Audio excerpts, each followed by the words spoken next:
নীলা যখন শেষবার শ্বশুরবাড়ি থেকে সে জানালো, কিছুতেই পারছি না মা, পাভেলের সাথে থাকা আমার পক্ষে কোনোভাবেই সম্ভব নয়।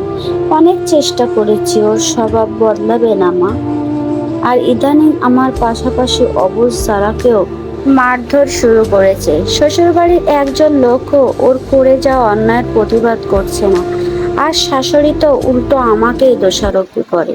আমার স্বামীকে নাকি ধরে রাখতে পারিনি। পাভেলের পরনারী আর মদকে আসক্ত হওয়া আমার কারণেই নাকি হয়েছে। মেয়ে নীলাকে আমাদের খুব ভালো করেই চেনা। ছোটবেলা থেকে আজ পর্যন্ত আমাদের কাছে কখনোই কোনো অন্যায় আবদার করেনি। পরিবারের সুনাম ক্ষুণ্ণ হবে এমন কাজ নীলা কখনোই করবে না। এই আত্মবিশ্বাসটা আমাদের সবসময় আছে। নীলা ও পাভেলের সংসারে 4 বছরের ফুটফুটে একটা মেয়ে আছে। সব মিলিয়ে ওর 6 বছরের সংসারটাকে টিকিয়ে রাখার জন্য বহুত চেষ্টা করেছে, এটা আমাদের খুব ভালো করে জানা। তাই তো সব জেনে শুনে আমার স্বামী আব্দুল হাই এক বাক্যে নীলাকে, তোর আর ওই সংসার করার দরকার নেই, জীবন একটাই, আর সেটা ভালোভাবে থাকার জন্যই। আমিও নীলার বাবার সাথে একমত। অযথা একটা মৃত সংসারকে টেনে নেওয়ার আর কোনো মানে নেই। পাভেল ছেলেটা রীতিমতো বিকারগ্রস্ত একজন। এখানে নীলা ও ওর মেয়ের জীবন হবে দুর্বিষহ।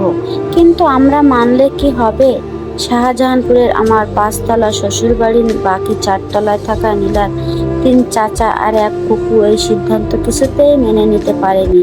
তাদের একটাই কথা, আমার শ্বশুর হাজী আব্দুর রব এলাকার বিশিষ্ট একজন, তার পরিবারের ডিভোর্স হয়েছে, এটা নাকি ও পরিবারের জন্য এক বিরাট কলঙ্ক। তার উপরে তাদের ছেলে মেয়েদের কারোরই এখনো বিয়ে হয়নি। এই পরিবারের বড় কন্যার ডিভোর্স, না, কখনোই এটা তারা মেনে নিবে না। এভাবে পরিবারের চাপে নীলাকে আবার ফিরে যেতে হয় পাভেলের বাড়িতে। সেই আগের মতো অত্যাচার সহ্য করতে হয়, শাশুড়ির কথা, পাভেলের মার।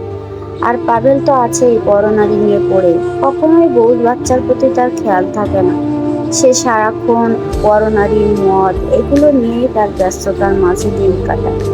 আর এদিকে নীলা আবার যে তার মেয়ে আর তার পাভেলের হাতে মার খাওয়া, আর শাশুড়ির যেসব বিষাক্তময় কথাবার্তা, ননদের বিষাক্তময় কথাবার্তা, এগুলো তার সহ্য করতে করতে একটা সময় নীলা সিদ্ধান্ত নেই সে পৃথিবী ছেড়েই চলে যাবে। এই পৃথিবীতে তার বেঁচে থাকার আর কোনো মানে হয় না।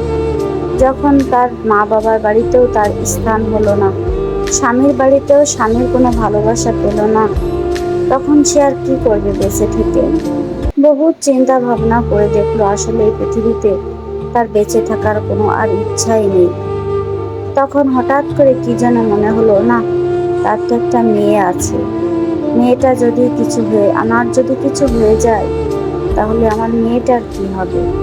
এই চিন্তা করে নীলা আবার থেমে গেল। এটাই মেয়েদের জীবন। আসলে আমরা কখনো কখনো পরিবারের চাপে থেমে যেতে হয়, কখনো কখনো বাচ্চার মুখের দিকে, কখনো কখনো মা বাবার মুখের দিকে।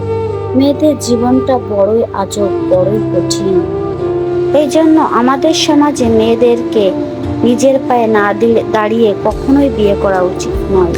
পরবর্তীতে এমন সুন্দর সুন্দর আরো গল্প পেতে আমার সাথে থাকবেন, চ্যানেলটি সাবস্ক্রাইব করে দিবেন। ধন্যবাদ সবাইকে, আল্লাহ হাফেজ।